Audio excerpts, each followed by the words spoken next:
This is really bittersweet. You know, this is the final Daniel Craig James Bond film, the end of this 15-year James Bond arc with him as the character.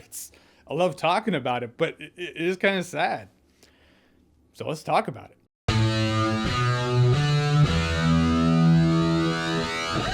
So No Time to Die is the newest James Bond film as Daniel Craig as the titular character, also his final run as James Bond. And it's been a wait for this movie. How long a wait? That was me in the Spectre review. Here I am now. It's been a while. He's in retirement, but he comes back as James Bond, as characters like this do, because they can never stay retired for long. James Bond's one of those guys where, how many times has he been like, I'm out of the game? Then he's like, I'm back in the game. Anyhow, Rami Malek is the villain in this movie, as his nefarious James Bond villain-esque plan that he's gonna do. It's all world scale and definitely feels world scale. And now here we are, the final Daniel Craig run as James Bond. And he's still crushing it as James Bond. I've always loved Daniel Craig as James Bond because as it started out, it was in this era where Christopher Nolan did Batman Begins. It was a more grounded take on Batman. And then Casino Royale came out. And it was like, Daniel Craig as James Bond, but a more grounded take on James Bond. Craziest tech he had was a defibrillator. You know, it's like very realistic take. Granted, they've leaned into the crazy tech as the movies have gone on, and I can't speak for everyone else, but at least in this movie, I was kind of like, yeah, EMP watch, why not? I don't know, I'm leaning into it at this point, but it seems like he's leaning into it as well. You know, there are more James Bond one-liners and puns in this movie than I've ever seen Daniel Craig James Bond throw out there. Nothing quite as colorful as I thought Christmas comes only once a year, but you know, the puns are here. And the action in this movie is gorgeous, it's beautiful. I was just amazed watching it. I'm like, oh hey, it's a car chase sequence, and it's not cutting away from the car every second and a half. It's easy to view the action is intense, the close calls, you feel those close calls, you're like, whoa, that car almost hit, I'm not even there.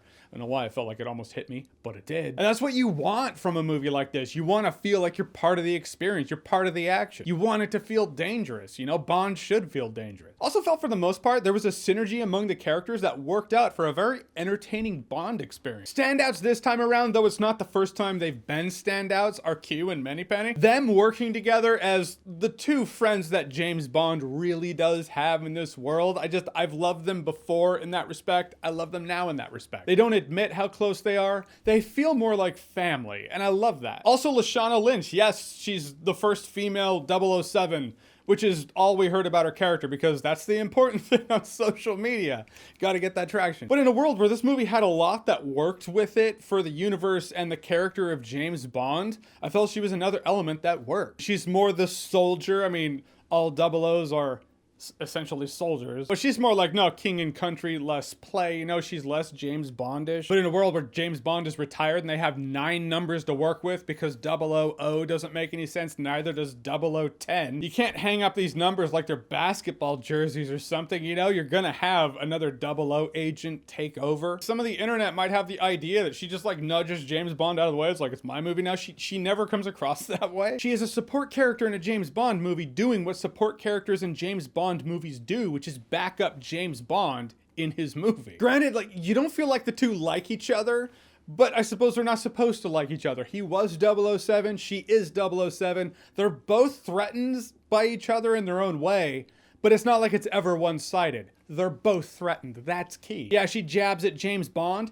James Bond jabs back at her. That's just dick measuring. That's how it goes. But because first female 007 kind of hijacked the conversation, I didn't hear much of anything about Ana de Armas in this movie. And I loved her in this movie. I actually wanted to see more of her, which I guess that's the secret. Leave the audience wanting more. But she comes across as more the Bond vibe you might be expecting. She has her sexy silk dress and she's a spy, so she's kicking ass as a spy in her sexy silk dress, granted for one scene that she's in. I mean, her fighting in a silk dress is like James Bond fighting in a suit. It doesn't make sense, but it's that cool, sleek nature that we expect from a Bond movie. But between her fulfilling that, Lashana Lynch being more the soldiers, like she's in tack gear for most of the movie, you have yourself contrast among the female dynamic in this movie, and I felt the contrast worked really well. All the while keeping the focus on Daniel Craig as James Bond, and this being his final farewell as the character. Now, Rami Malek as the villain in this movie, I mean, the villain has this world scale scheme, and you do feel like, dude, we have to stop this or the world's just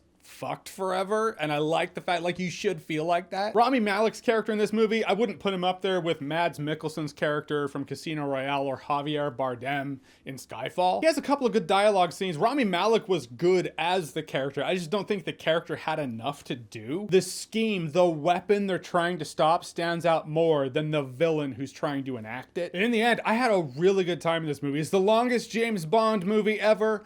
Sometimes it feels long, but I didn't get up to take a pee break, and I asked for a Diet Coke, and dude, the thing's like this big. I didn't know what I was getting into. It'd been a long time since I had any concessions. Those theater beverages, wow. No one needs to drink that much liquid in one sitting, but I had to pee. But I didn't take a break. So there is that. You know, I feel like that's a good metric. It's like, is the movie entertaining for the runtime? It's always been an interesting arc that they've been doing with James Bond in this bubble, this 5-movie bubble. James Bond before Daniel Craig was always, you know, you want the James Bond tech, you want the gear, you want the cool spy job, you want to get the girl. But these Bond movies have always been, yeah, you want that life, but do you want that life? You know, because that character might have a lot of pain that comes with that world. He showed us the human being behind the myth of James Bond. He's still got it. He still maintains that James Bond essence, but also shows character growth over the course of the past 15 years and 5 movies. Which is where we start getting into, like, the PR for this movie's been shit. It's been terrible, but they knew that, you know, because all press is good press. Let's start an internet bus fire fight. It's a Bond for a post-Me Too world. Well, that's an interesting way of saying James Bond has an arc and he's grown over the years. Also, he's found love, and as we saw in Casino Royale, if he finds love, he will give up his job for that love. It's an extension of that. We're dealing with the same character we dealt with 15 years ago, just an older, more seasoned version of him. But hey, that's not trendy. That won't get the likes and retweets. Gotta say it's a Bond for a post-Me Too world. That'll get the retweets. Right, but that's still a simplified way of describing the character arc, the 15-year, 5-movie character arc. Most characters and actors